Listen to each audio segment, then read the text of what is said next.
Sir. Yeah. Good morning. Good morning. So it's a fine day we have today, and we're lucky to be well enough to take classes today. So we shall have a class on. Let me open the PPT. Let me share my screen first.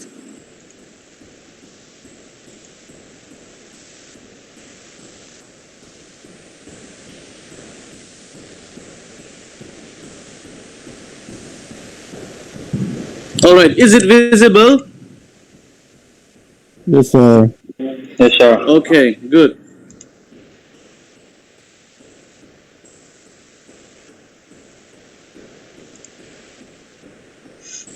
All right. So the class we're going to have today is entitled Force Field Theory of Change. Now, in the last class, we had done about a topic on change. What is change management? What are the different levels of change, types of change, and a lot about change. So, we will study what are some of the force field theory of change in today's class. What are some of the forces that are driving change in today's world? We had already mentioned about, one second, we had already mentioned about what are some of the things that causes change in an organization from outside the organization as well as inside the organization. So today we are going to look into a little bit more deeper into what are some of the forces driving change.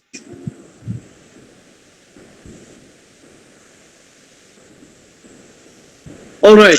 Anyways, I hope all of you have submitted your assignment. All right. And I will be checking in your assignments. And tomorrow, I will give you another very simple assignment. All right. So we will keep having these small, simple assignments because we have to also submit your internal marks, which are very, very important. So, force field theory of change. Let's go to the first slide. Force field analysis provides an overview of the balance between forces driving the change in a business and the forces resisting the change. Now, this topic has very much is it has a lot to do with resisting changes. Now, if I ask each of you, do you like to change the way you do things every now and then? Maybe some will say yes, but I believe a lot of you will say no. Because as human beings, as individuals, we are prone to resist change. For example, I still remember when the head of department, our previous head of department, Professor L.S. Sharma, changed, you know, the way things were, as in like locking the gate at 9:30 or 10. Many students did not like that change. All right, even though it brought good things to the department and enabled students coming in a little bit more early, but many resisted to the change. So what this statement here says is that force field analysis, an analysis that provides the overview of the balance between forces driving the change and forces resisting the change. Now, if you still remember in the last class that we had, we discussed about how change in an organization needs to be equilibrium. Right. Having an equilibrium force that changes the organization for the good. So today's class is going to be about an analysis of the different forces pushing and pulling within the organization. Some forces will be driving the change, some forces will be resisting the change. And if you look into a lot of case studies about change management, you will find that a lot of changes that happens in the organization are resisted. They are resisted because people don't want to change the way they do things. People resist the change because they fear that that new change will bring about, an economic loss for them. So we will have another class on resistance to change and management of resistance to change. But for today, we are going to focus on the different force field analysis. I will start with a slide that shows you about Kurt Lewin. I don't know if you have heard of his name. He is an American social psychologist who lived from 1890 to 1947. Now, what Kurt Lewin did is he argued that successful businesses tend to be constantly adapting to their new environment and changing rather than being flexible. So what Kurt Lewin says is that, in order for a business to be successful, it needs to be constantly adapting to the new environment. And I think we had discussed a lot about that in the last class. Rather than changing and being flexible, all right, flexible, that moving means what Kurt Lewin says is that businesses need to adapt to that new environment rather than being pushed here and there, rather than being pushed back and forth, left and right by the new change. We have to adapt, create new strategies, create new plans to adapt to that new environment. That is what Kurt Lewin says. And he was one of the profound psychologists that came up with a theory, all right, that we're going to study about, a theory that, revolutionized the way people view change in the organization. And they call this the Kurt Lewin's theory, which we will study about in the next class. All right. Now, Kurt Lewin's force field model of change. Now, if you look into this diagram, you will find the simple flow chart that was given or that was formulated by Kurt Lewin's, all right, a psychologist, as we have just mentioned, who defined the force field and have explained it in a very simple way by saying that, all right, there are forces for change. All right. Now, these forces for change are also called as the driving forces. The forces that push organizations to change according to the new environments.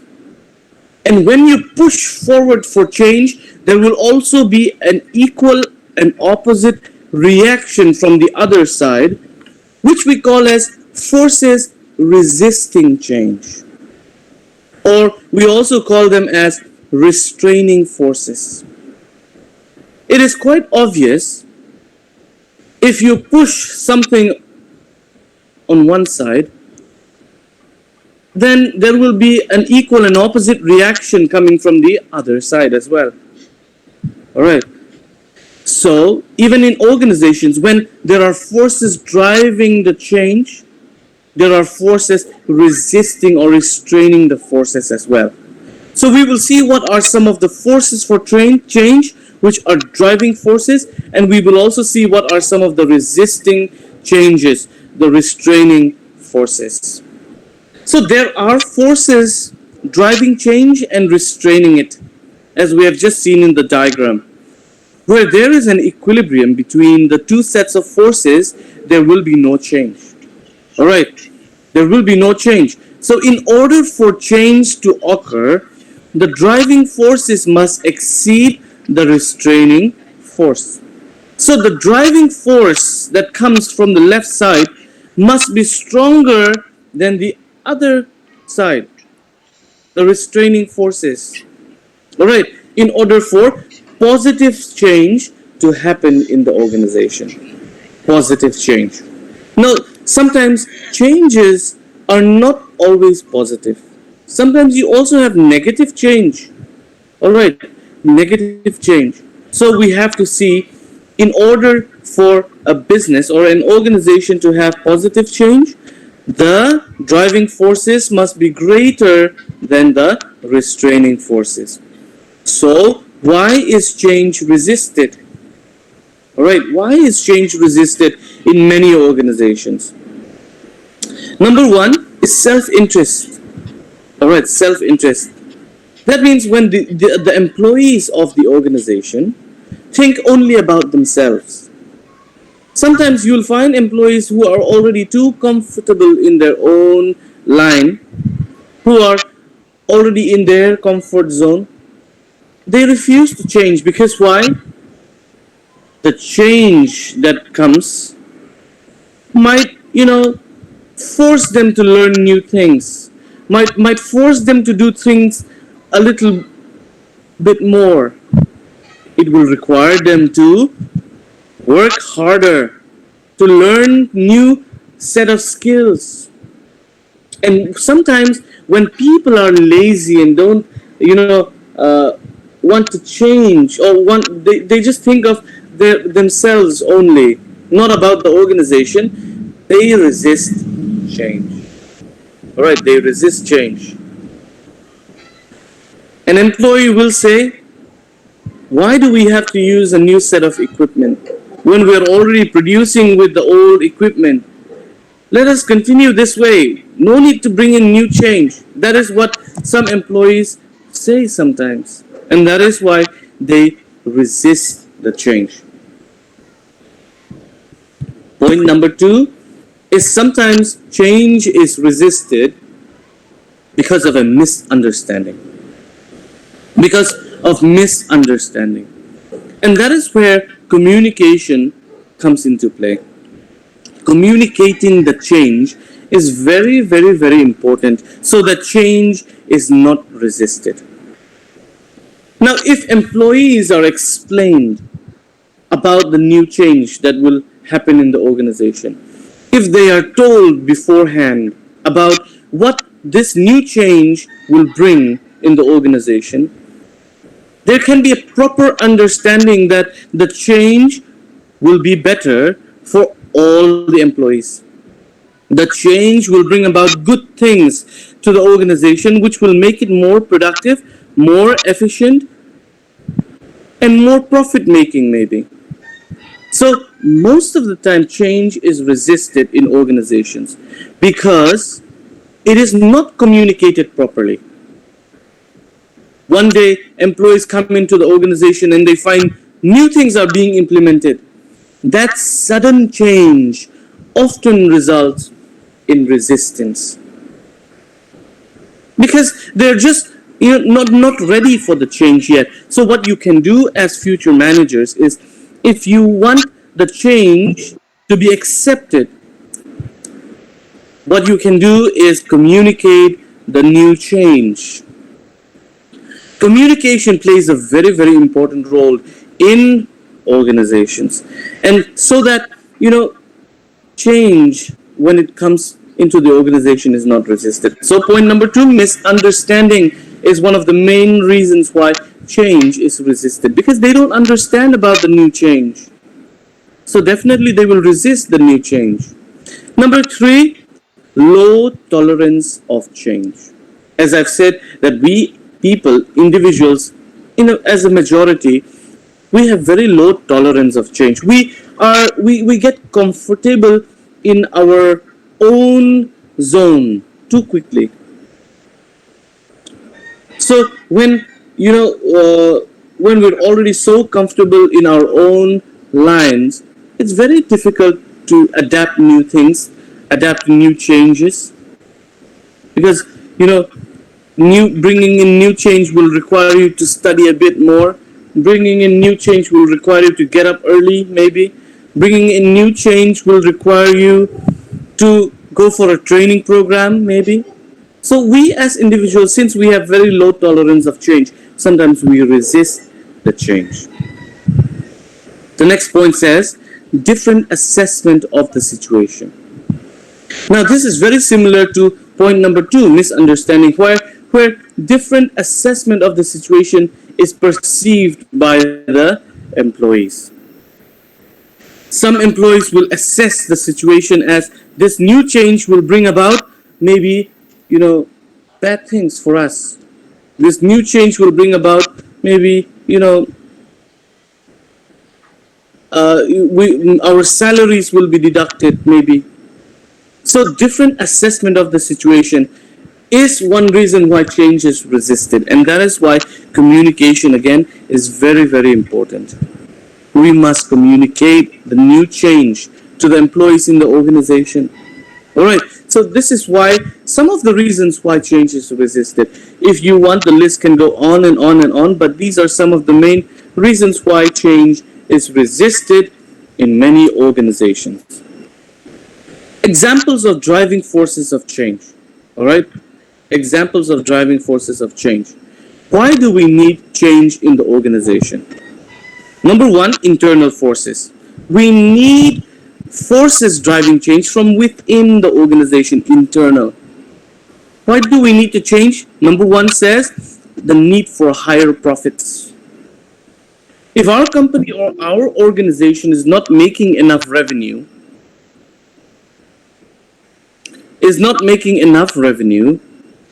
what we have to do is we have to change. If your organization or if your business is not making enough money to sustain itself,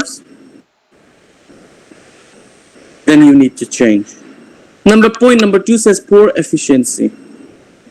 If your organization is analyzed and you find that your organization is not efficient enough, what you have to do? You have to change. Now, all of these points that we're going to see in this slide is about some of the forces from within the organization. Some of the forces that comes from within the organization. Lack of innovation. As you all know, that companies today need to be quite innovative in order to sustain itself. Now, we are facing a pandemic today, the COVID-19 situation, and therefore, organizations need to be innovative. They cannot do business the way they did in the last 4, 5, maybe 10 years.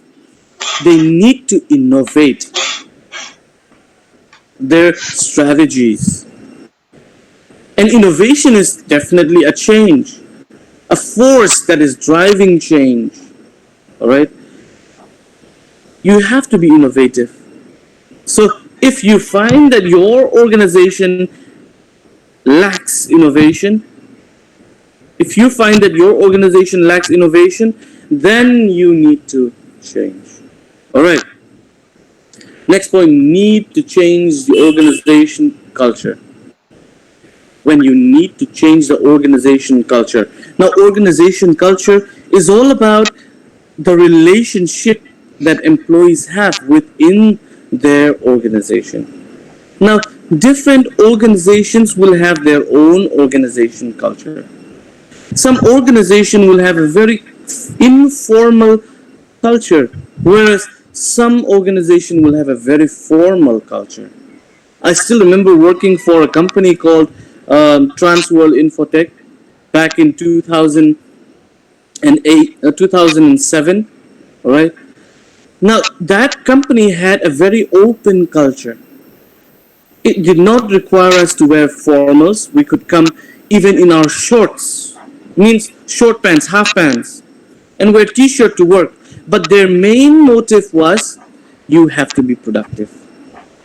All right, you have to be productive. You have, you have freedom to wear anything you want, but you have to be productive. That is one example of an organizational culture. Different organizations have different cultures. Some organization will require you to come only in formals. All right.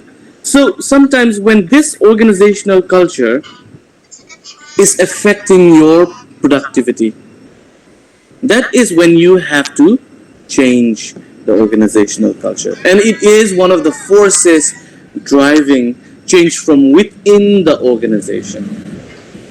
Next point is change of leadership. Change of leadership. Organizations change their leaders sometimes. Even countries change their leaders, right? USA had the election and they changed their president from Donald Trump to Joe Biden. Now that change of leadership will definitely be one of the forces driving change, right? How Trump functioned in office will be very different from how Joe Biden functions in office. The policies, rules, and regulations of Trump will be very, very different from the rules and policies of Joe Biden. Just like that, even organizations sometimes change their leaders. And when leaders change, definitely the way they do things in the organization will definitely change, which is an example of forces driving change from within, from internal forces. We will move on. External forces. What are some of the forces that comes from outside that change organizations? Number one, customer demand. Now, if the customer demands differently, you need to change according to the customer's demand. Why? Because in business, we say the customer is king. We have a saying that the customer is king. All right, I don't know if you agree to this, but this has been going on for quite some time. They say that you have to see what your customers require. And based on your customers' demand, you change. We all know KFC, right? And if I ask you how many of you like KFC, I think most of you will raise your hands. All right. Now, KFC stands for Kentucky Fried Chicken. All right. Started by Colonel Sanders in Kentucky. Their main menu is chicken, non-veg. But when KFC started its franchise in India, the analysis of the customers in India resulted in, you know, means the report came in saying that there are so many vegetarians in India, those who do not eat meat. So what KFC did is it changed its menu. It changed its menu by offering some veg items in KFC. That is the external forces driving change for KFC. So if you walk into KFC today, you being a vegetarian, you will find some menus are for you. All right. They have veg burgers, they have rice, all right, without meat. So that is an example of how, you know, the customer's demand is one of the forces driving change in many businesses. Number two, competition. Competition happens at a cutthroat level today in business, in the market. If you do not compete, if you do not function well, your competitors will overthrow you. All right. And we have examples of many organizations, many businesses that fail to meet their competition and now are out of the market. We've all heard of Hindustan Motors, right?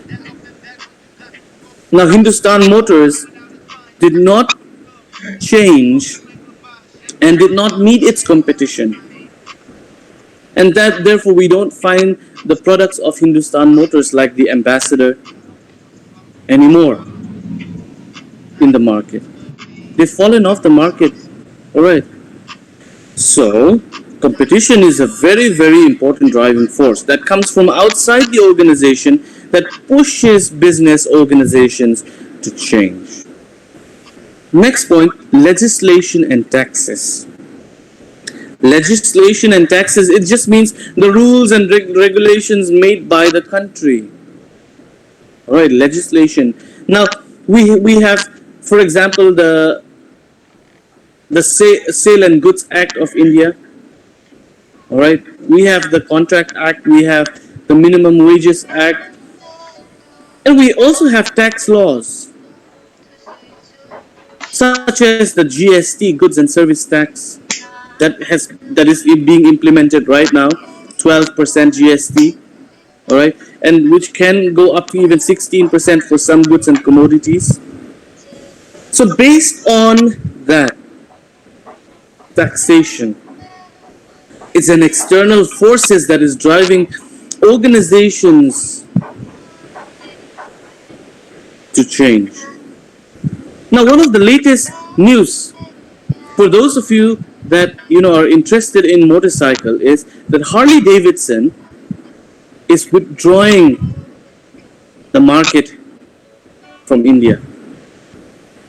And many Harley Davidson bike owners are starting to face difficulties in servicing, in spare parts. And one of the main reasons why Harley Davidson is withdrawing its market shares from India is because of the taxes. High taxes for an external company. All right.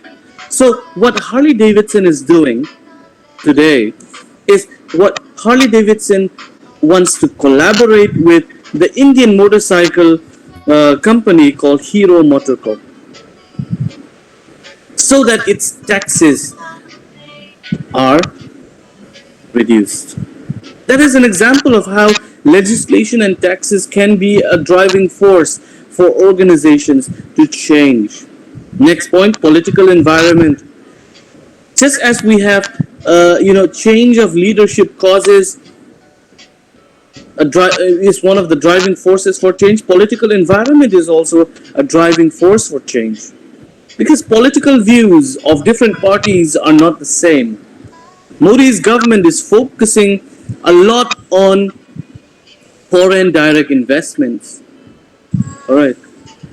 And it's focusing a lot on manufacturing, it's focusing a lot on companies. So another political party will have their own views on, uh, what they want to focus on. So political environment is definitely an external force that is driving organizations to change today. Ethics and social values. How ethical the country is. And what are some of the social values that we have in our country is also one of the driving forces for change of different organizations. I'll go a little faster. Technological change. Technological change is definitely one of the forces that is really driving organizations to change. Because technological change happens every month.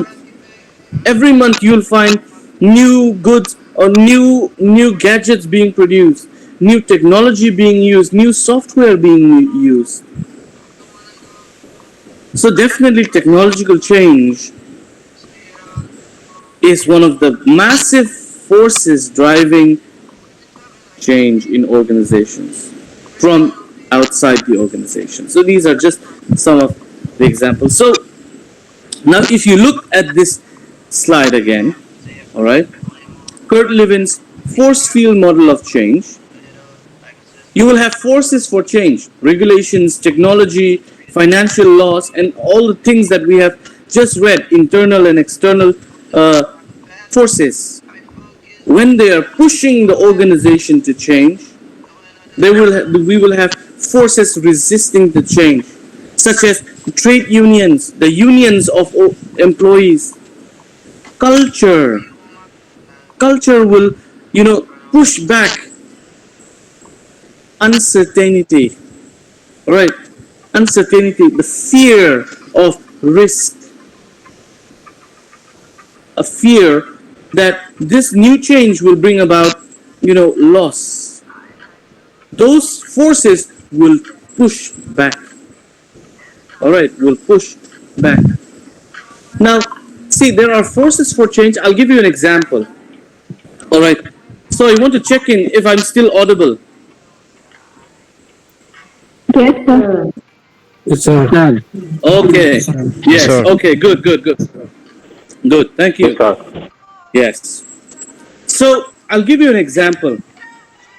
Now, uh, in the last ministry, when the Congress was in power in Mizoram, we all know they started selling liquor, right? They opened up wine shops, which was, a massive change from all other political parties, which is a driving force for change. And then who resisted the change? Some unions and our culture. We say that in the Mizo culture, we are a Christian state, and therefore sale of liquor must be stopped. So you now can relate that political parties sometimes are driving forces for change, and the culture will push back. All right, the culture of the place will push back. So that is a very good example of how sometimes there are driving forces of change which are resisted by a lot of things, which we also call as restraining forces. Now, the last part of today's class, why I'm saying last part is because we have to end up our class before 11. We have an orientation program for the first semester MBA, your juniors, and therefore I also have to attend that. So we will stop before 11. All right. So we will focus on Yes, building a sir. culture of change. Yes, building a culture of change. We need to build a culture of change. We as the society, if we resist to all kinds of changes, how will our society progress? Now, there is a tribe in the Andaman and Nicobar Islands, a tribe that lives in an island, a very small island, that resists to any changes that, you know, can come into their society. They do not want anyone to come into their island and change the way things are. They don't want education. They don't want civilization. They don't want money. They just want to focus on their way of life and the way of life that they have followed for the past 100 years. So if you look into the society of that culture, it has never changed. It has been the same from the last 100 years till today. They are still not wearing clothes, all right? They're still hunting with bows and arrows. They're still uneducated. They're still living in huts. All right. And so why I'm stating this example is, if there is if the culture of change is not built up, new changes will never be accepted, which will result in stagnant society, which will result in a society being stagnant. When we say stagnant, it's like a pool of water that does not flow in or does not flow out. And that stagnant water tends to be very smelly, all right, because it does not flow out. So if the culture of change, so if you want change, the culture of change needs to be built up. All right, so what do we need to build up the culture of change? 5 ways to build a culture of change. Number one, cultural change needs to start at the top. That means cultural change needs to start at the higher level in the organization. If your bosses, if your directors, if your CEO does not want change, it is very difficult for the lower level to bring about new change. Why? Because change starts at the top. As a small employee working in the factory, it is very difficult to tell your boss that, okay, we need to do new things, we need to do things differently. Change needs to start at the top. Point number one. Number two, identify and change the behavior.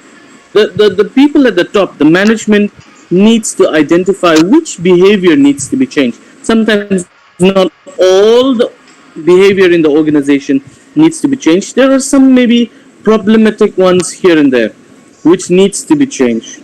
So identify and change that behavior. Number three, don't be afraid to have difficult conversation.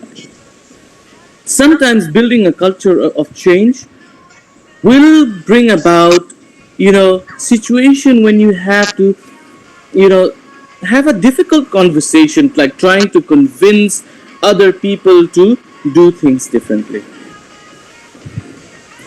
So in order to build a culture of change, we should not be afraid to have difficult conversations. Sometimes arguments will come up, but do not be afraid of that. A person who walks away from those difficult situation often, you know, is not very progressive. So, in order to bring about new change, not in order to build a culture of change, we should not be afraid to have difficult conversations. Number four, lead by example. Leading by example. This is where management has to lead by, for example, the people at the top. If they say you have to come at 9:30 in the morning, the head of department must be there in the department at 9:30. All right, it's a very simple example. If you reach the department at 9:30 and you find the person who told you to be there at 9:30 is not there, it will be a demotivation for you. All right. So leading by example is very, very, very important. Number five, motivate and empower employees to build relationships and trust. That means there should be a very good organizational climate within the organization. There has to be a relationship that is built on trust. All right. Trust that the new change will be positive, the new change will be good for the organization. All right. Six, be prepared. Be prepared to change. Don't say that, I will not change, I'm better this way. Then you will never change for the better. You have to be prepared. You have to say that, okay, I need to learn new things, I need to learn new technology, I need to learn new ways of doing things, so that when the change comes, the shock that change gives will be less. All right. Sometimes you have heard about cultural shock, right? You go to a totally new place, different place, and you find that the way they do things is so different. That is what they call as a cultural shock. I'll tell you an example of one colleague that we have in the organization, in MZU. And what this colleague said is when he went to the US, you know, for 6 months, he had a massive cultural shock. Why? Because he said that in the classroom, students don't use a pen and a paper to, write notes. Everyone has their own laptop and they can type in without looking at the keypad. So as the teacher speaks, as they're listening to the,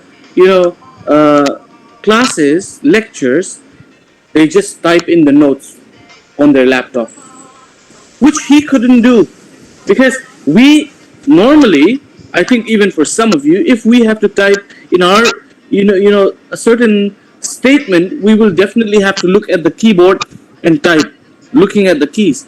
But the American students, they have learned how to type without looking at the keyboard, freehand.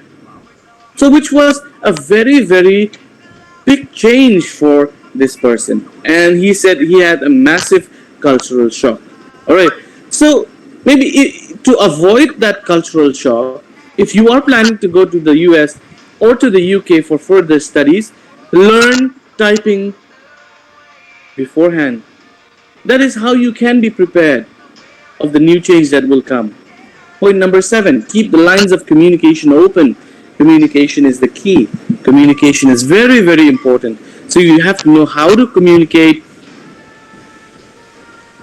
with others properly in the organization. Number 8, clear accountability. All right, clear accountability. That means who is responsible for who, or who is responsible for what action must be very, very clear. All right, who is responsible for the new change? Who is responsible for resisting the change? All of those must be very, very clear. Number 9, train early. Just as being prepared, you have to train early. Say, for example, if you plan to do PhD in the UK or the US, you have to learn typing without looking at the keyboard now. That is how you train early. Number 10, encourage questions about changes.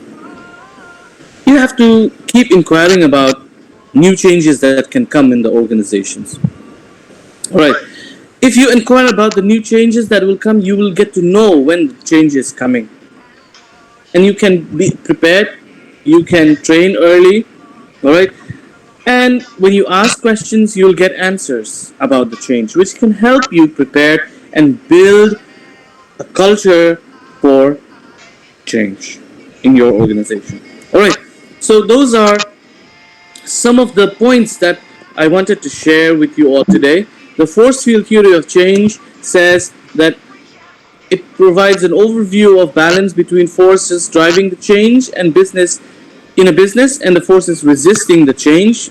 This theory was propounded by Kurt Lewin, an American psychologist. And if you see here, there are forces driving the change. All right, there are forces resisting the change, which are also called as restraining forces. You will find that forces driving the change and resisting it, and the forces driving the change must be greater than the force resisting the change for change to happen. Why change is resisted? Because of a number of points. And examples of forces driving the change from internal forces as well as external forces. And you'll see that forces for change are usually resisted by some changes such as the union, the culture, uncertainty in the environment, and how to build a culture of change. We have 10 points. All right. So with that, we will close today's class. All right. But please do not exit from the meeting yet. I will just take a screenshot of our attendance today. All right. We are 29. Still, we have some who are absent. All right. Let me.